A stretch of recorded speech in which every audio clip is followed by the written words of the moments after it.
Choose your fighter! Rob! I wanted to be the cute sidekick who gets his own plush toy in a spin-off show. So I promised myself I wouldn't make another Learning with Pibby video until I actually had something interesting to talk about. I mean, all we have at the moment is a poster, a 3-minute trailer, and a short pitch bible. And I'm not the kind of guy to milk a topic until the cow bursts into flames. So don't expect to see top 20 reasons why Ben 10's arm is the secret twist villain in Learning with Pibby or whatever. However, there is one CN character that I think could play an interesting role in a full Pibby series. And based on other theories and comments I've seen, the majority of you guys seem to agree with me. It's the pixelated polygon whose show is now long gone, Rob from the Amazing World of Gumball. Just gonna say this right now, I don't think that the Void from Gumball and the Glitch from Pibby are directly related. They're both thematically similar, with each one being a pixely force that swallows up cartoons, but while the Void seems like a passive inevitability, almost like a natural disaster, the Glitch seems like a more active, hostile force that goes after cartoons, consuming them and turning them into minions and stuff like that. I still think that the Glitch represents the death of network television as a whole, like an omnipotent force is plucking these shows from their cable format and forcing them into an entirely new streaming format, almost like mounting heads on a wall. But either way, I don't think that the Glitch and the Void have direct ties to one another. With that said though, I do feel like Rob could play a similar role in Pibby as he played in the Gumball finale, being a messenger to warn others of the upcoming doomsday and maybe even the orchestrator for an ultimate plan to stop the Glitch from gulping down these worlds. I mean, this guy has self-awareness, fourth wall breaking experience, and a wealth of expertise from his own show ending. If the Pibby creators ever utilized him in a major way, it could make for one of the most dramatic and also meta plot lines that a show like this could ask for. And I'm about to take you all on this insane ride that is my theory. So keep your hands and arms inside the video at all times and hang on tight to your valuables, because you might just get robbed. I hate myself for writing that joke. Let's do this! For those of you that aren't familiar with Gumball, and major spoilers by the way if you aren't, Rob was a background character in the show who started as a Blue Cyclops classmate of Gumball. He seemed like a pretty chill guy, all things considered, but due to people constantly forgetting everything about him, especially his name, Ross eventually wound up being banished to the Void, where everything in history that was deemed a mistake ends up. It's like Chalk Zone but for dank memes and 80s fashion trends. Anyway, Rich stayed there for a pretty long time until Gumball and Darwin entered the Void to save their friend Molly. Ralph called out to them for help, but they failed to notice him and just left him behind, leading to Rocky forming a major vendetta against the two brothers. He eventually escapes the Void, looking like the love child of Mike Wazowski and Missing No, and he basically becomes Gumball and Darwin's self-appointed nemesis from that point on. Roy ends up having some success as a villain, like weaponizing a universal remote while also learning that his world and everything in it isn't real. That must have been a full day. And he continues his attempts to make Gumball's life miserable for multiple stories. But once the episode The Future rolls around, everything changes. Bob basically learns that his show is about to end, and in a last-ditch effort to save everyone and everything, he disguises as a live-action superintendent and transforms the Elmore student body into less cartoonish, realistic humans, basically rebooting Gumball into a sort of live-action spin-off so it wouldn't be forgotten. His plan ultimately fails, however, leading to the entirety of the Gumball universe being sucked into the Void once and for all. And that is the end of Raj.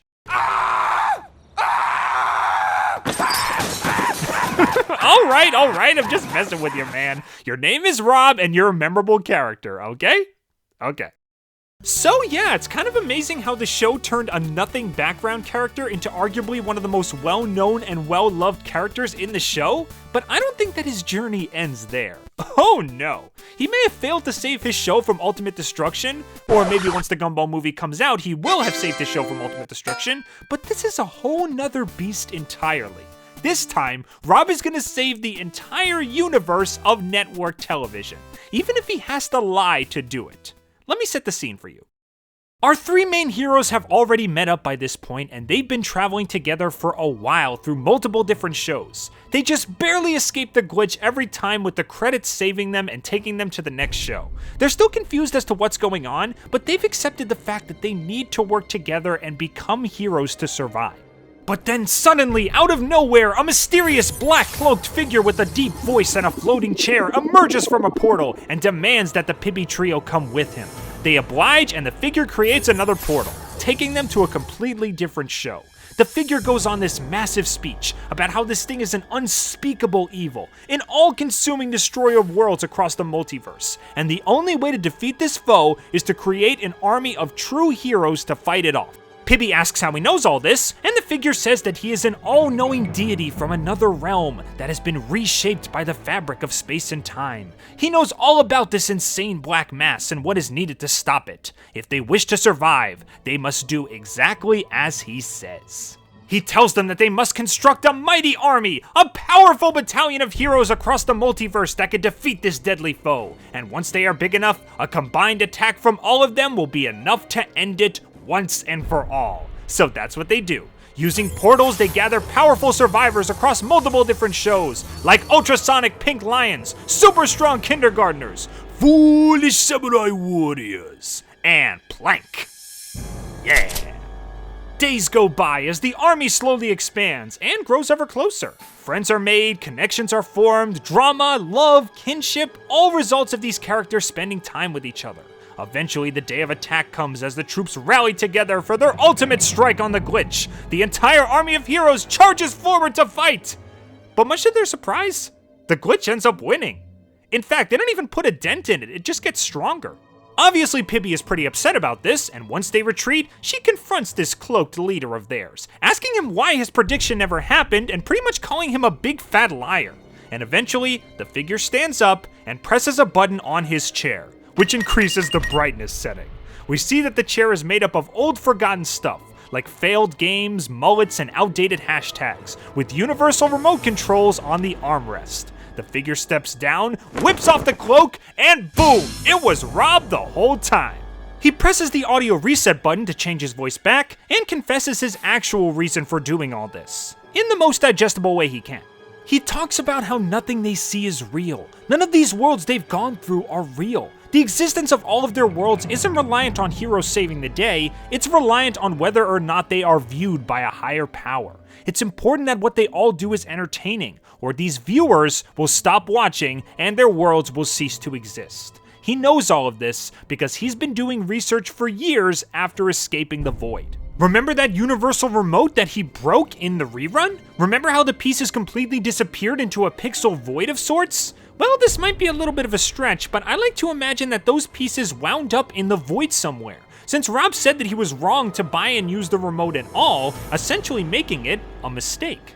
So when the Amazing World of Gumball got banished to the void with all the other forgotten mistakes, he found those pieces and reconstructed them into a device that allowed him to open portals between TV universes. He whiles away his time traveling to different channels and networks, realizing that even when a show is cancelled, it still lives on through reruns. Heck, maybe that'll be some kind of plot point in the Gumball movie.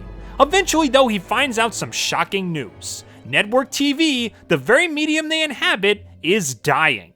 Viewership is declining, people aren't buying cable packages anymore, and eventually the entire thing will cease to exist, soon to be replaced by streaming services. Rob has no idea what this will mean for him and the other shows. Will it be painful? Torturous? Instead of purgatory, will this be true death? Will this streaming service reincarnate them into zombies or something? He has no clue for sure, but just like last time, he's not going down without a fight. He spends time researching the best possible way to save everyone, combing through channels for answers and learning about the inner workings that go into shows like the one he once inhabited. He eventually learns that the best way to save a series or franchise from extinction is money, and the only way to get money is by having high viewership. So he plans to bring a bunch of beloved cartoon characters from different shows together for one massive crossover special.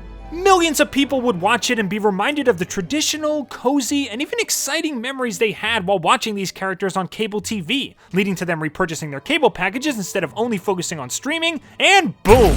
Network TV is saved along with all of their shows. And he figures this out just in time too, because the death of network television has already started in the form of the glitch. He goes to set his plan into action, and that's how we wound up there. He tells Pibby that it was never about fighting the glitch directly. That wasn't gonna save anyone. It was about what she and her friends had been doing this whole time, forming connections, growing as characters, encountering and beating obstacles that they never could in the confines of their own single shows. This is what people wanted to see. This is what will save them all. If he just told her the truth right away, it would all be ruined. Nothing would ever feel real if everyone knew that they were fictional, so he hid the truth from them. But in the end, his plan didn't work. If all those sweet interactions and relationships and an epic crossover final battle weren't gonna save the ratings, then nothing will. The glitch is coming for all of them, and cable TV is done for.